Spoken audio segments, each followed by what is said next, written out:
Thank you so much for the introduction, and thank you to Beppe as well, inviting me to speak, and thank you to everyone here for coming. I also want to thank my supervisors, John Holmes, Christina Lee, and Will Tattersdale, who have helped me with my thesis. And I also need to thank the Midlands Four Cities as my funders. Without them, I would not be here.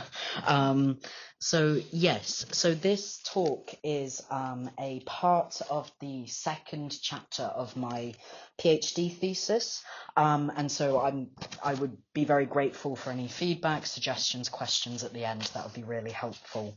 And if I could have your patience, firstly, I would just like to provide some context around where this fits within my thesis and the methodological perspective that I am going to be using in this talk today. So my thesis uses disability studies as its main methodology to examine how depictions of dwarfs in the fantasy genre impacts attitudes and behaviours of typical heighted people towards real-world people with dwarfism. Oh yeah, and this is the vague title of my thesis, subject to change. So Erin Pritchard is an incredible academic who has written extensively on her own lived experience with dwarfism and explained how meta-narratives around fantasy dwarves in popular culture has led to people of typical height treating her as an object of entertainment rather than as a person. Now, this seems to be a common experience of people with dwarfism, with Rie and Reedy, who are both journalists, expressing that or suggesting that if the only exposure someone has to dwarfism is of a fantasy dwarf race, they are going to assume things that are likely incorrect about people who have dwarfism. And they've also suggested that the portrayal of dwarfs in popular culture and in the media makes it seem acceptable to treat us as something less than human. Now, in the fantasy genre, I think it's only very recently, I think, that authors have started to consider how depictions of dwarfs and also fantasy peoples with different embodiments may have a real-world impact on the lives of people with visually similar disabilities. Certainly, Tolkien was not considering people with dwarfism when writing about Thorin or Gimli, or even Bilbo and Frodo, though they are, as hobbits, they are short-statured humans. But due to the monumental impact that Tolkien has had on the fantasy genre and the persisting afterlives of his work, from series inspired by his work like Dungeons and Dragons, World of Warcraft, to more direct adaptations of his work, such as Peter Jackson's films, The Rings of Power, etc. I think it's really important to examine the messages that these texts are sending to audiences of typical height about people with less typical embodiments. And yes, so that is the kind of area that my thesis is hoping to explore. Because as well, dwarfs have often been explored as racial, cultural, and religious others, but not disabled others. And yeah, so this is kind of the structure of my thesis. I started out as a medievalist, so I have to get Old Norse stuff in here. It's kind of the law, I think, at this point. But my first chapter is then examining William Morris as a very early modern fantasy writer and how he kind of acts as like a conduit to bring in a lot of Old Norse mythology and saga and legend into the English fantasy genre. Then I'm going to have two chapters on Tolkien because I can't fit everything in one. The first one looking at how Tolkien kind of established and very much popularized the concept of the fantasy race and how he set up these, in some ways, quite strict biological boundaries between certain groups of people. And then, of course, in my third chapter, I'm going to look at how Tolkien complicates those boundaries and how he kind of blurs biological boundaries and the boundaries around what is kind of considered human. And then finally, I'm going to have a quote for a chapter on Terry Pratchett, who is looking, I think, who is engaging a lot more actively with real-world concerns like ableism, racism, sexism, this kind of thing in his work. So today what I'm hoping to cover is going through a very kind of brief survey of how Tolkien created this massive change in the fantasy genre in terms of the presentation of dwarfs, how in his work and in the genre in general, they start out as monstrous, and then through Tolkien's experimenting with dwarfs, they end up becoming complex people. And also I'm going to suggest, let me find this. Yes. What I'm going to do as well is suggest that one of the ways in which Tolkien ameliorates his early views of dwarfs as monsters with his later view of dwarfs as people is by, I argue, he essentially splits certain dwarfish traits. He gives a lot of the positive ones, such as being talented craftspeople, being very loyal, being great warriors. He gives those to the dwarfs, and all the negative dwarfish traits, such as physical violence, exaggerated physical traits. These are things that he gives to orcs. So that's, yeah, I'm going to argue that,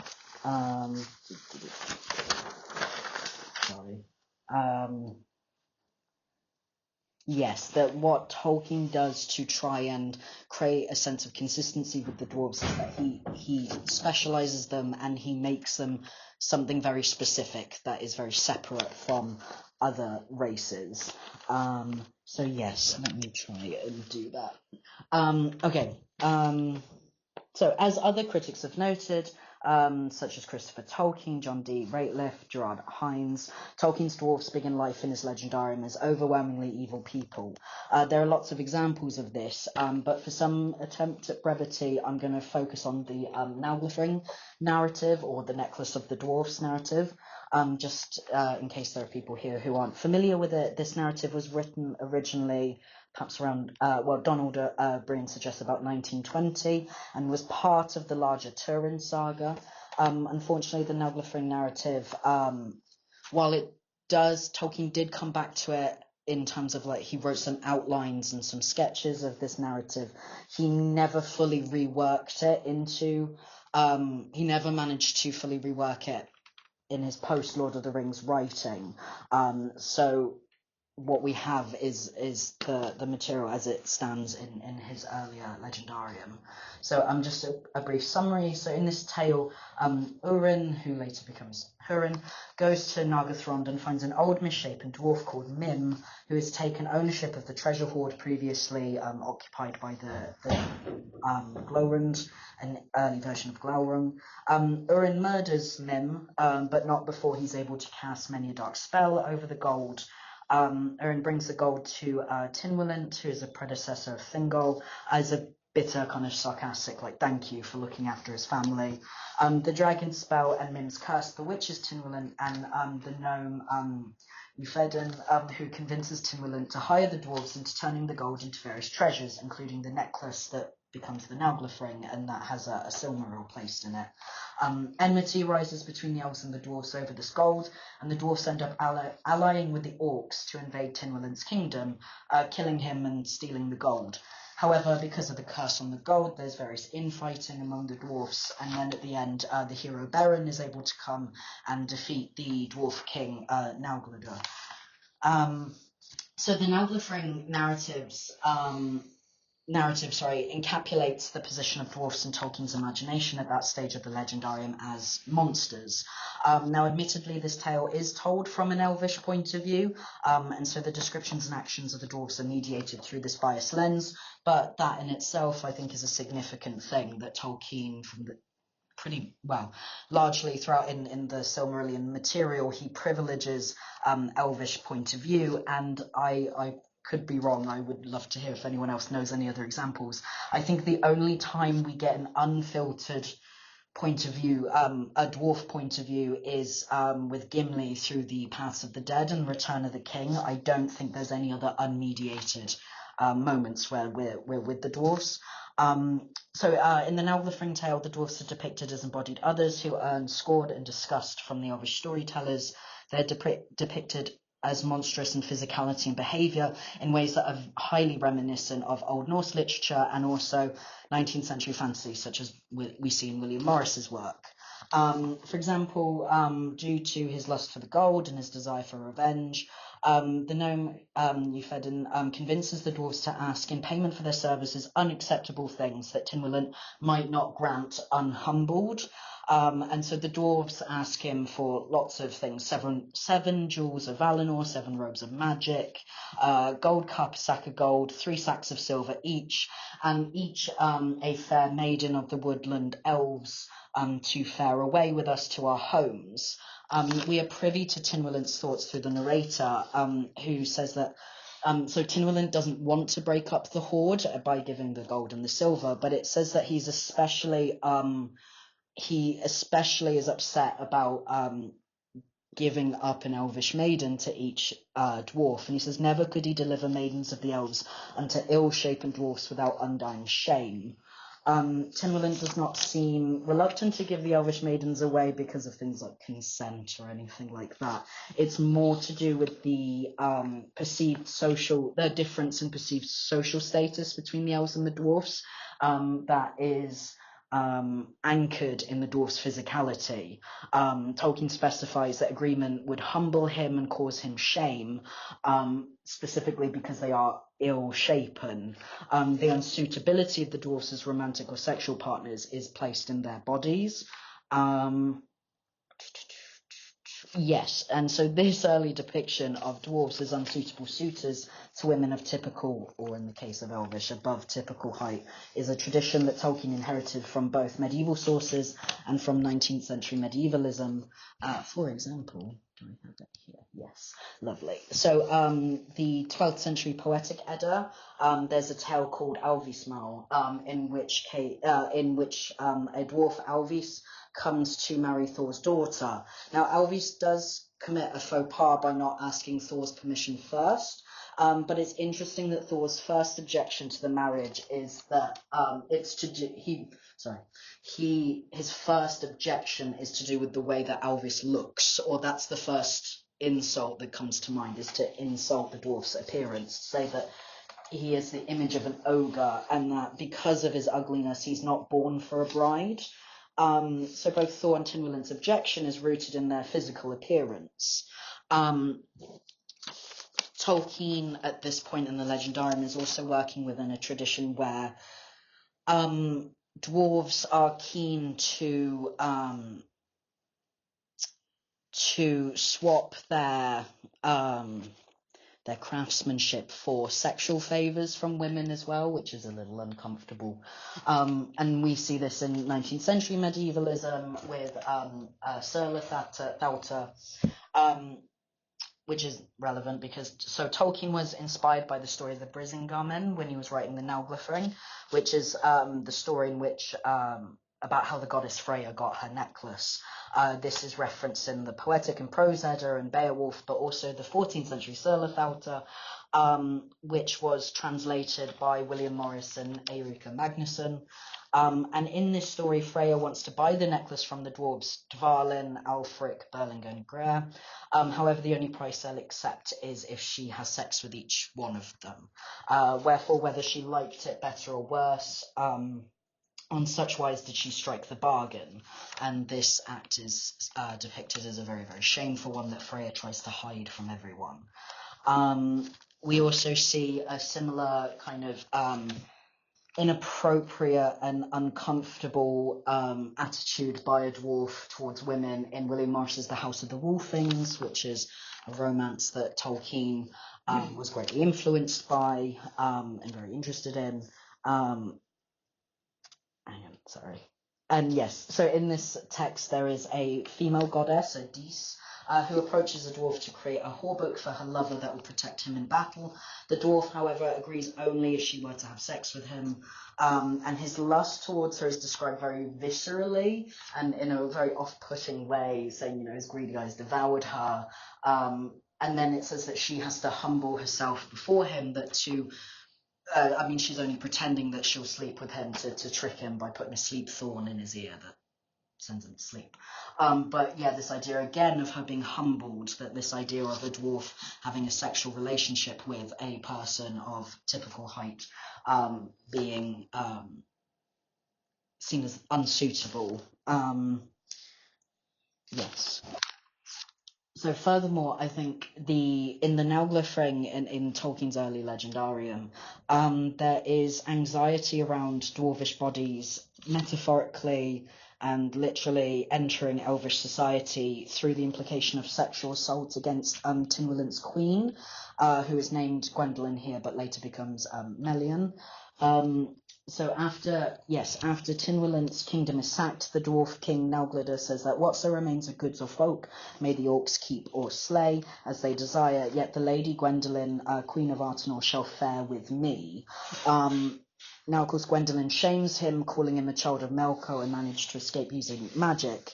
But considering the previous demands for elvish maidens to take home, I think the clear implication here is that Nauglyder seeks to make Gwendolen his queen and everything that would come with that. Now again, sexual assault and rape of women by dwarfs is a common feature in Old Norse sagas, and again also appears in William Morris's writing. In terms of the former, we see it in quite a few legendary sagas, and also in William Morris's The Wood Beyond the World, we see a very uncomfortable depiction of the dwarf, who's one of the antagonists, attacking the female protagonist, who's called the Maid in this. And let's see. Yes, so several academics have discussed the importance of The Wood Beyond the World for Tolkien, and I will come back to it later on, including Demetra Feeney and Gerard Hines, mostly because they've noted the similarities in this romance between the dwarf and Gollum. There is specifically a scene in which the dwarf goes to the main character, Golden Walter, and offers to catch him some conies, and then the dwarf accuses Walter of being too dainty because Walter wants the conies cooked, whereas the dwarf prefers them raw and possibly wriggling, I imagine. But I think that the significance of Morris's dwarf here, I think, for the depiction of Tolkien's dwarfs early in his legendarium is often overlooked. Because, again, we can see that while this is a much more intense description of sexual assault, with the dwarf explaining how he knows about the maid having a face white and red and hands white and like it is underneath its raiment, only whiter still, so the dwarf is seen under her raiment, and he threatens later on to he needs her body alive so that he can wreak himself on her. And then the maid as well explains that many things I bore from him, whereof it were unseemly for my tongue to tell before thee. So there is this implication that he's been assaulting her throughout the novel and has been kind of threatening her in this way.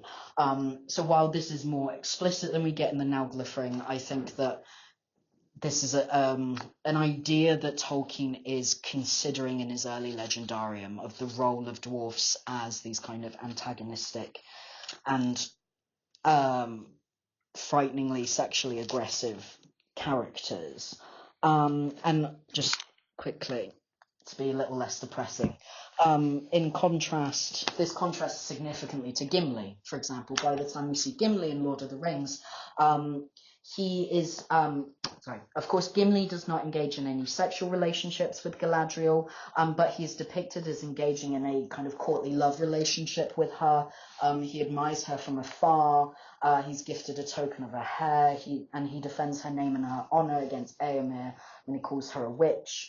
And his sincere admiration of Galadriel is seen as a positive character trait for Gimli. And I do think that it's interesting again here how the poetry with which Gimli talks about Galadriel when he's talking to Legolas about Helm's Deep. He compares the veins of precious ore glinting in the polished stones and the light glowing through folded marble shell like translucent as the living hands of Queen Galadriel. So he has this very romantic, poetic kind of relationship with her.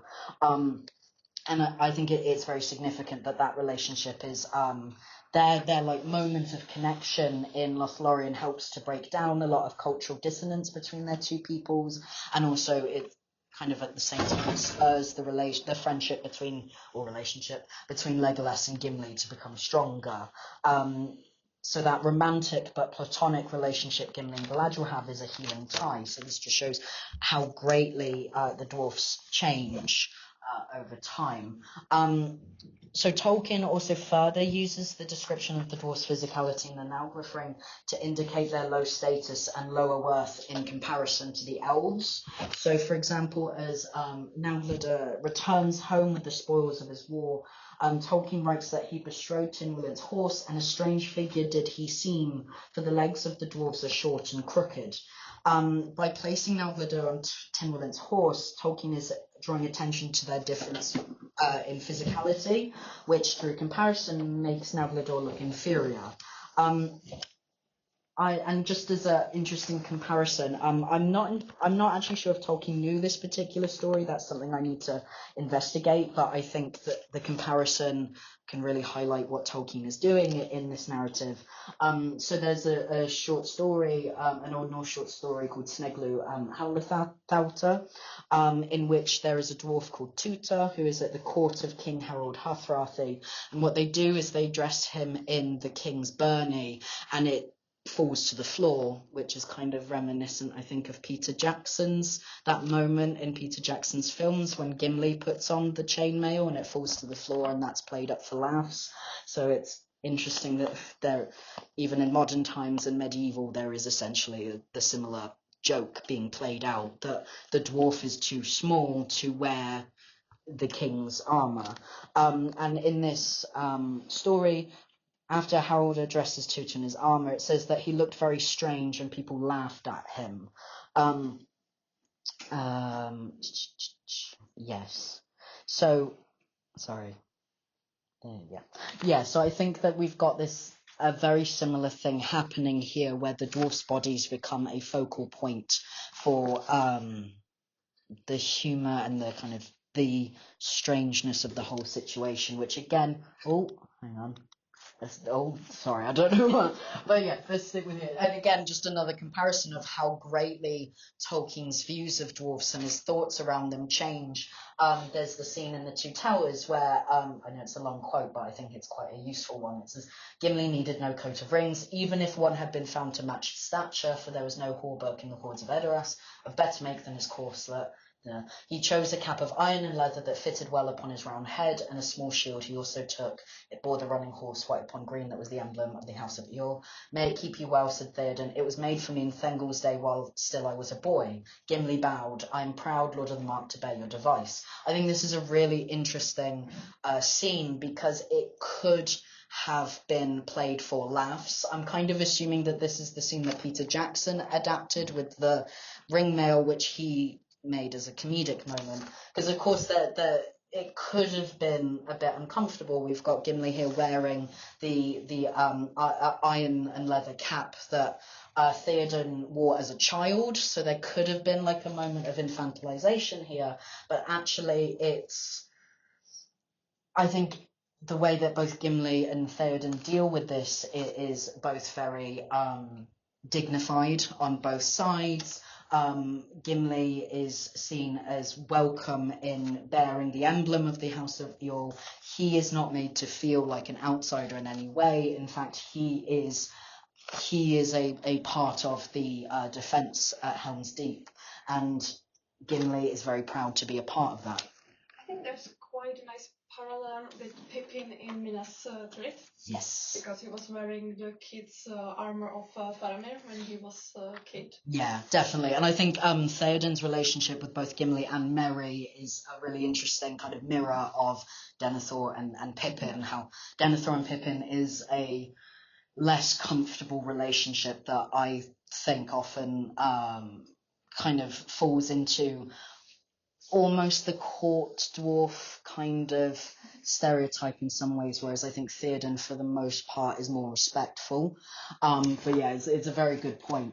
But yeah, so just to show how greatly admittedly in about 30-ish years, the dwarfs change, that initially they are outsiders who just completely do not fit into this kind of noble space, the kind of elvish kingdom, to Gimli fitting in and being accepted.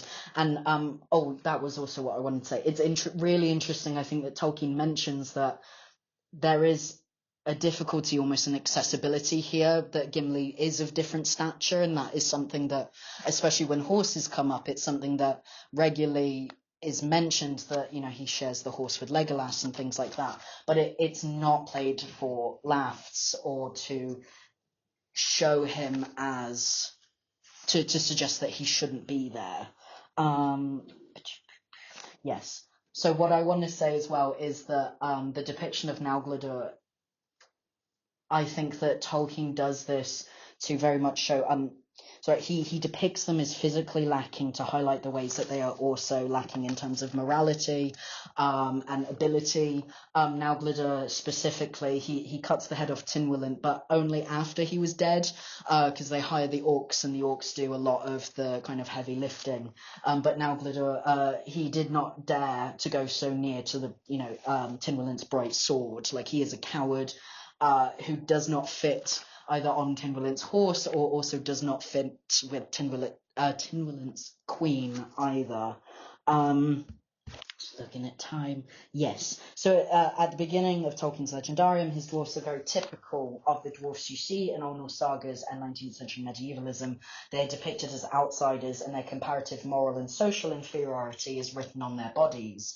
Now, as John D. Rateliff said, the depiction of Tolkien's dwarfs completely changes when he wrote The Hobbit, originally between 1930 and 1933. And Rateliff says the break is both sudden and complete. No intermediate stages prepared the way for them to be treated sympathetically as heroes of the new story is nothing short of amazing. And I absolutely agree in terms of morality and the humanity with which they are depicted. The change is massive. The Hobbit depicts dwarves as complex people, capable of kindness and friendship, as well as placing them in an epic heroic tradition. However, I would say, let me go back. In terms of physical description, I would say there is not quite as sharp a break as Rateliff suggests. I didn't put this quote on the board, that's bad. So in the Naugladur narrative, Tolkien writes, when Beren comes to kill Naugladur and all the other surviving dwarfs, Tolkien writes that the elves laughed at the ill-shapen figures of the dwarfs as they fled. So the dwarfs go and they flee, and the elves are specifically laughing at the way that they look as they flee. So there is a comedic element to the way that they are physically depicted. And what was I going to say? Sorry.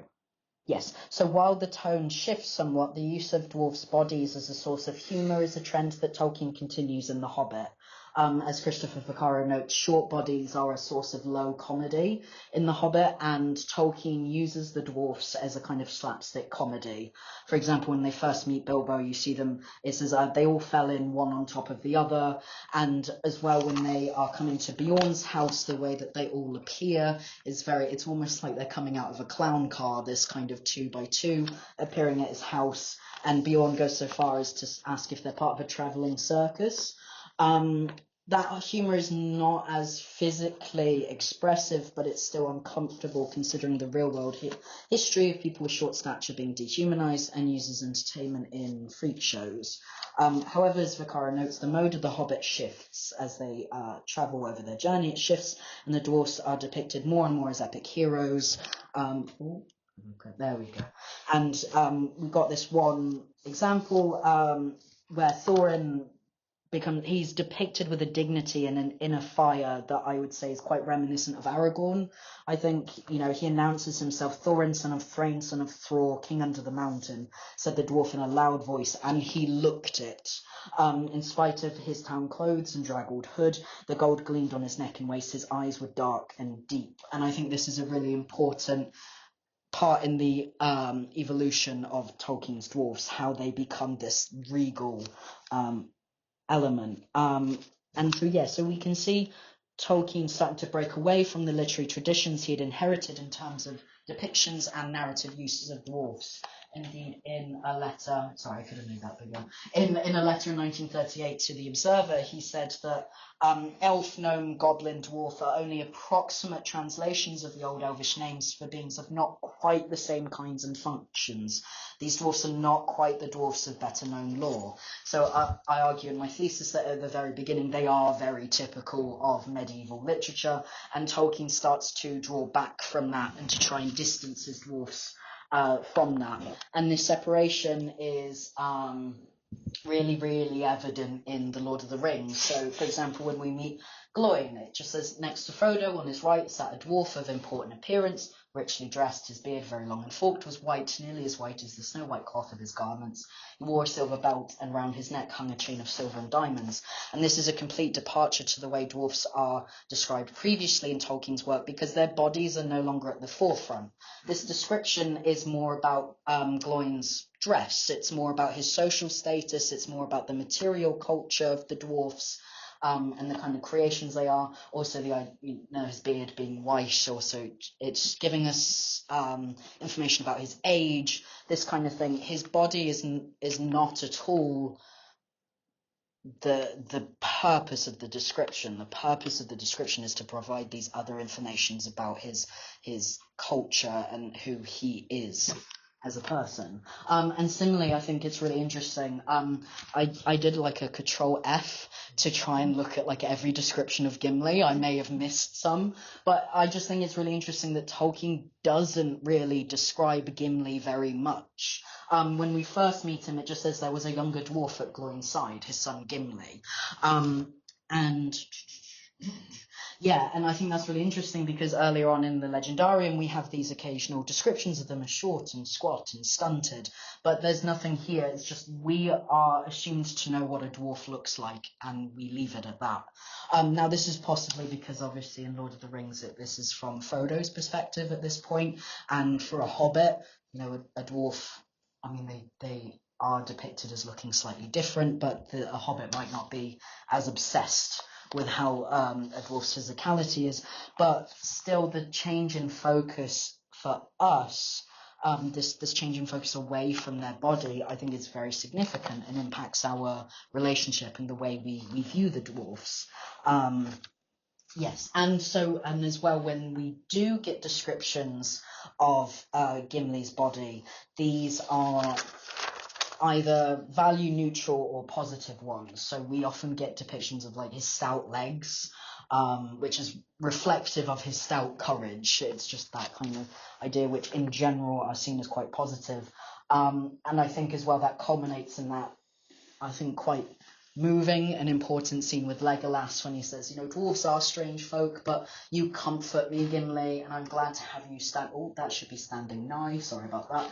With your stout legs and your hard axe, I wish there were more of your kin among us. So we are seeing now that the physicality of the dwarfs is a source of comfort. It is a positive source, especially in a very difficult time like the Battle at Helm's Deep. Sorry, 1 second. Where did I go? Yes. So, and from Lord of the Rings, this desire to separate out his dwarfs from the previous traditions that we see in like William Morris's work and other 19th century medievalists, and the medieval traditions just continues even after Lord of the Rings was published. So Tolkien goes even further to say, since people would not, he only used like the term dwarf as well as like elf and things, because people would not take a string of elvish names, and I would rather they took my legendary creatures, even with the false associations of the translation, than not at all. Even the dwarfs are not really dramatic dwarfs, Tverga, Dweilus, Tvergard, and I call them dwarves to mark that. Of course, this is a little bit of retconning for people who know. Tolkien did admit at one point that his VES was more of like a mistake, because he thought that would be a better plural, but here he's using that to say, well, dwarves VES are completely different to dwarfs FS, and it's just a coincidence, really. I don't really mean them to be taken similarly. They are not naturally evil, not necessarily hostile, not a kind of maggot folk bred in stone, but a variety of incarnate rational creature.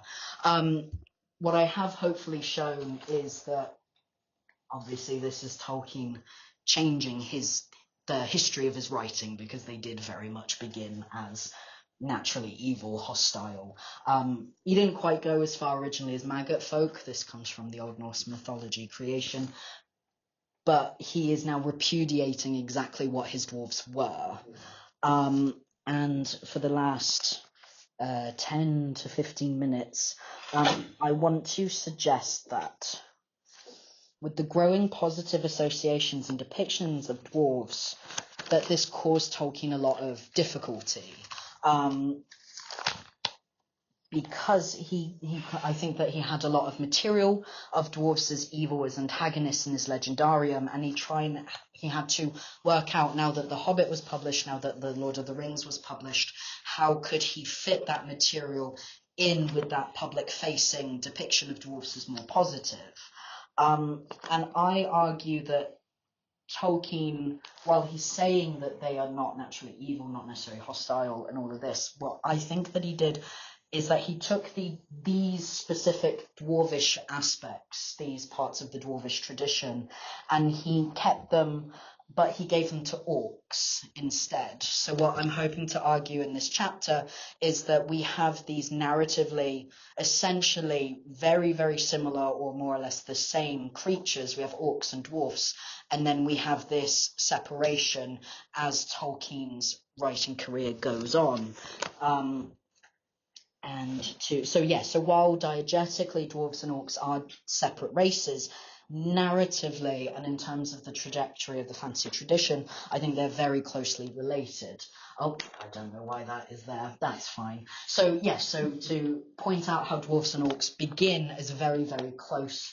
In Gilfinan's Tale, which is a very early one, in the 1910s, I've forgotten exactly the date, Tolkien writes that Fangli, a servant of Melko, has a host of Nauglath or dwarves, and then in a slightly later outline, he replaces dwarves with goblins. So he's playing with this idea, okay, who's going to be the kind of antagonist here? And then also, I think it's really interesting in the Nauglath ring, he specifies that Nauglador runs back to Nogrod and its dark caverns in haste, for the dwarves list not long to abide in the bright light of day. And this is a characteristic that orcs continue to have, that they are fearful of the sunlight. I think it's also interesting that very early on in the for a lot of the legendarium, Tolkien specifies that the dwarves are good at crafting useful things but not beautiful things. He says that there is little beauty in their works themselves, which seems very similar to the goblins in The Hobbit, who make no beautiful things but they make many clever ones. So they are early on these groups of people who are both creating but not anything beautiful. That is something that the elves have to step in. There's also, in terms of their creation myths, there is a lot of interconnection there. In an early poem, Tolkien references dwarves being spawned, which is quite an inhuman, monstrous kind of verb. And he did change it to bred, which is better, maybe. But this idea of breeding them is something that persists with the orcs for quite a long time. And of course, Tolkien goes back and forth over whether or not they're created or perverted. But this verb bred comes up again and again with the orcs. And I think it's really interesting as well. In the 1930 Quenta, we have he references that hordes of orcs are Morgoth made of stone, which to me seems to suggest that in Tolkien's early ideas that there was some kind of connection between orcs and dwarvish folk tales, mythologies. And we still have that. So even after this point in the later Annals of Beleriand, we have this idea that of course, this is from an elvish point of view, but we have this idea that the dwarves have no spirit indwelling, and when they die, they go back into the stone of the mountains of which they were made. So we still have at a similar time this idea, or these suggestions of ideas, that both orcs and dwarfs originate in stone and possibly go back to stone. Sorry about that. And then, of course, as Tolkien goes on, he really, really struggles with that, with the depiction of the dwarfs in The Hobbit and dwarfs in Lord of the Rings. He struggles with how does he ameliorate this positive perspective of them, but also them not being created by Ilúvatar at the same time as, you know, the elves and the men. Like, how does that separate creation myth fit in with these positive depictions of them? And as I'm sure a lot of us know, what was I going to say? Yeah, so he begins by, he compares the dwarfs a lot because both to the orcs, because they both have this question mark over their creation, where he says in 1938, the Silmarillion, so even after The Hobbit was written, he says, you know, they were in some things more like to his people, to Morgoth's people than the elves. And then in 1951, he says, though the dwarfs are like the orcs in this, that they came of the Wilderness of one of the Valar, they are not evil. So Tolkien is saying there are some similarities, but he is now very much having to split them to say that Always, he created them out of the desire to make things of his own pattern of the designs of Ilúvatar, and then this is where we're saying it's not an evil desire to have slaves and subjects of his own, but out of impatient love. So dwarfs become this act of subcreation rather than an act of perversion, and this is very much where the orcs and the dwarfs separate.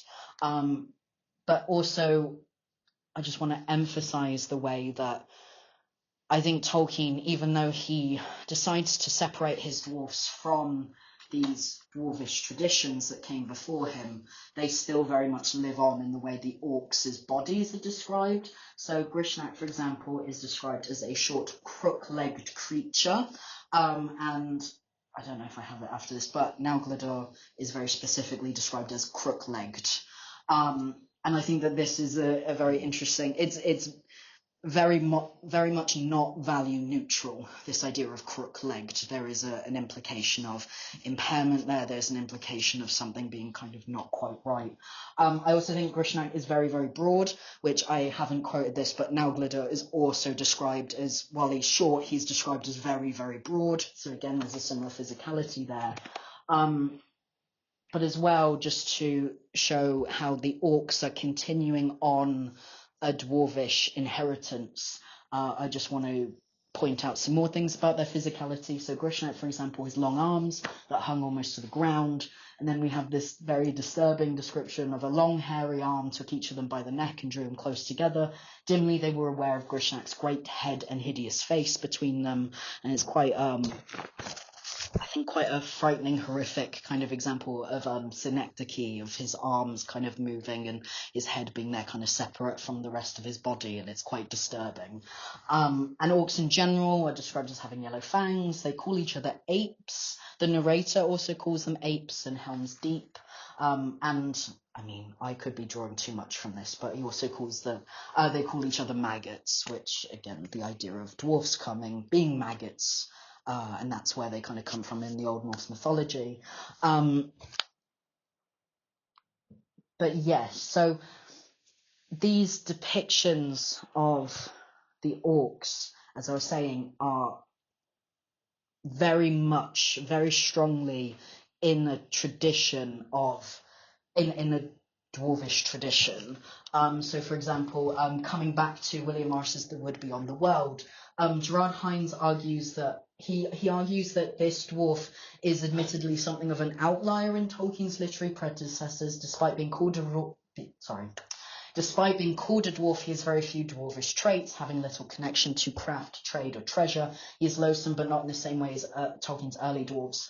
I very much disagree with this statement. It's true that Morris's dwarf doesn't have anything to do with craft, trade, or treasure, but I actually think that that is a dwarvish image that Tolkien popularized. It is not necessarily what dwarves were known for before Tolkien. And instead, what I want to point out is the way that the dwarf's body shows a very strong connection to previous dwarvish traditions and Tolkien's orcs. So it describes him as he's dark brown of hue and hideous, with long arms and ears exceeding great, and dog teeth that stick out like the fangs of a wild beast. He is also compared to apes. He's described as misshapen yellow visage of the dwarf. and he's also great-headed. Now, again, Gerard Hines says that he's not very dwarvish. I don't think this is true. In the Old Norse sagas, dwarfs are always depicted as short, but also having very exaggerated features, with some aspects of their physiology being too big. So you repeatedly see this idea of dwarves having big heads, being hypothymic, also having fat foreheads, long throats, and also being very, very wide. And also this idea of being very broad, or diger, fat, is very, very common. And again, in Sigurður Saga Þugla, we have long arms, again, down to the legs. Tuto, who I mentioned before, is also thick-set and broad-shouldered. He's big-headed. And again, we've got diger, which means fat, but also, interestingly, he's udnæther, which means out-eyed.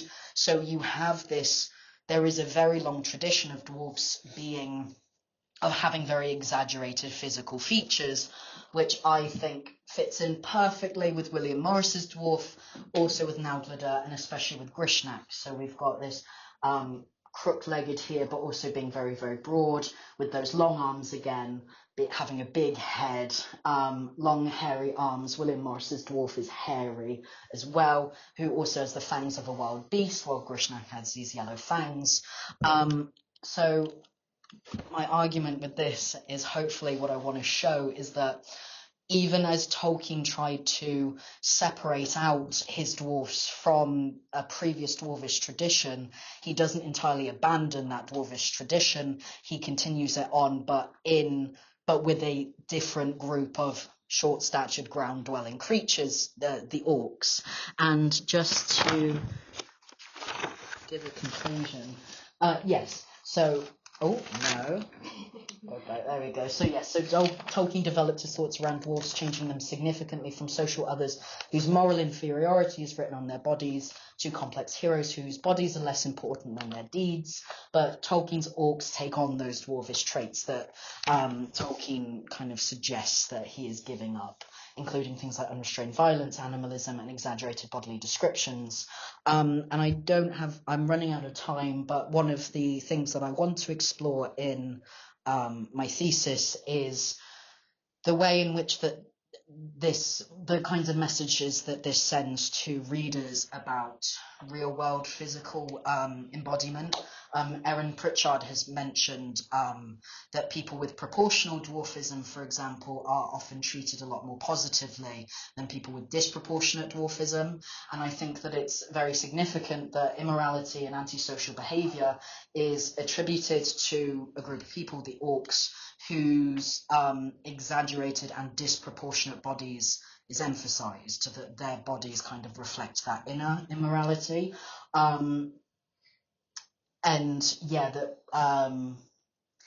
That basically the orcs are kind of continuing it on this tradition of using visible differences as narrative shorthands for evil, and the impacts that might have on a typical heighted audience, on what messages that sends to them.